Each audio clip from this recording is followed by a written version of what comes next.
Whenever someone finds an old or unusual coin, the first question that comes to mind is this coin rare or fake? This question is extremely important because, well, some coins are worth only face value, while some coins are worth thousands or even millions. Some coins look old but are actually modern copies, and some coins are real but not rare.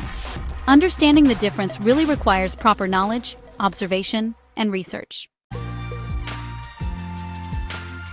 A rare coin is not just an old coin. A coin is considered rare when it has limited mintage. Few examples exist today.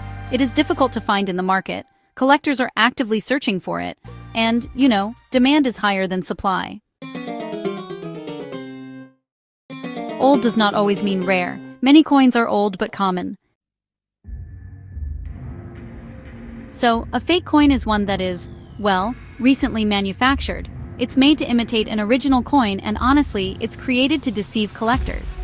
These coins are often sold online or even in local markets. Now, fake coins may look very real, but they actually lack authentic characteristics. Before any tools are used, the very first step is, careful observation. Check for design sharpness, letter clarity, the shape of the date, portrait details, and of course, border accuracy.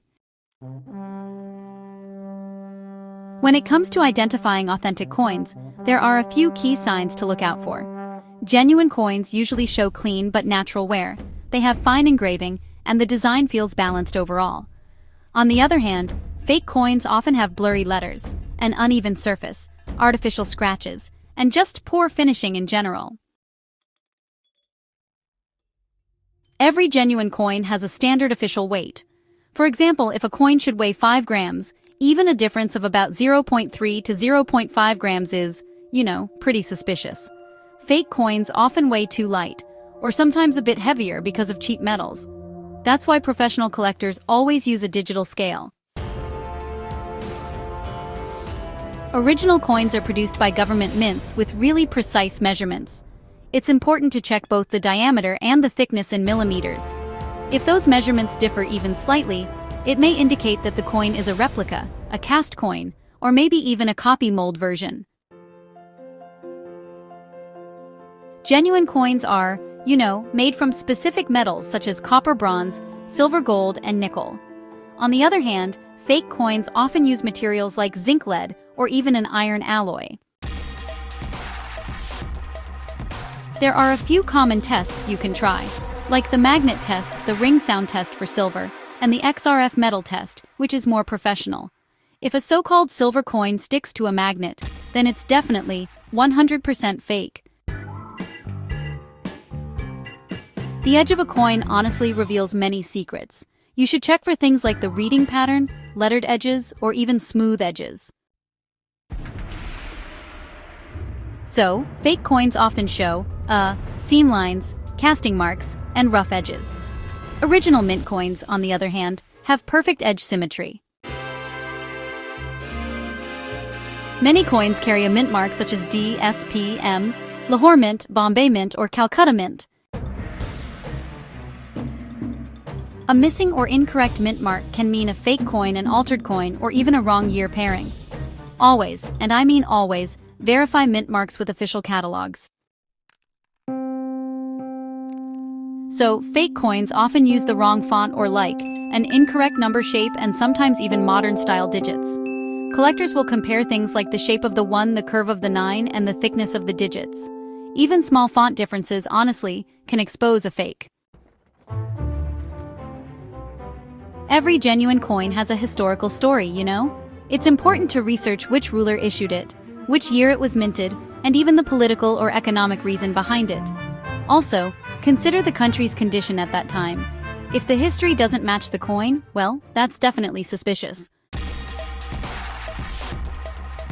Mintage means basically how many coins were produced. A high mintage means the coin is common, and a low mintage means it's potentially rare.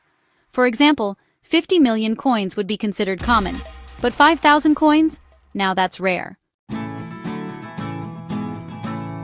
So always check mintage data from, official mint records and coin catalogs. Not all minted coins actually survive.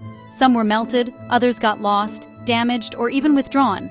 If only a small number remain today, well, the value usually increases. Coin condition really plays a major role. Grades include poor, or P, fine, which is F, very fine, that's VF, extremely fine, or XF, uncirculated, that's UNC, and mint state, MS. You know, a rare coin in poor condition may actually be worth less than a common coin in mint condition. Cleaning reduces value severely. Some of the signs of cleaning include a shiny, unnatural surface, hairline scratches, and a polished appearance. Collectors really do prefer natural patina. Rarity alone is not enough. Value depends on collector demand, country popularity, historical importance, and even metal price. Some rare coins have low demand and, well, that means a lower price. So, compare your coin with PCGS graded coins, NGC certified coins, museum references, and, auction house images. Differences often reveal fakes instantly. There are cast copies, electrotype coins, artificially aged coins, date-altered coins, and, yeah, even re-engraved mint marks. These are extremely common in South Asian markets. So, the safest method is to consult a coin expert, reach out to a numismatic society, or use a certified grading service. Certification really removes all doubt, making sure you know exactly what you have. To figure out whether a coin is rare or fake, you absolutely need to analyze several things: history, weight, size, metal, design, mint mark, date, condition, demand, and authenticity. No single test is enough. It's all these factors together that decide the truth. A real rare coin matches historical records, meets official specifications, shows natural aging, and of course has collector demand. A fake coin, on the other hand, fails technical tests, shows artificial features, and lacks historical accuracy. Remember, knowledge is the strongest tool in coin collection.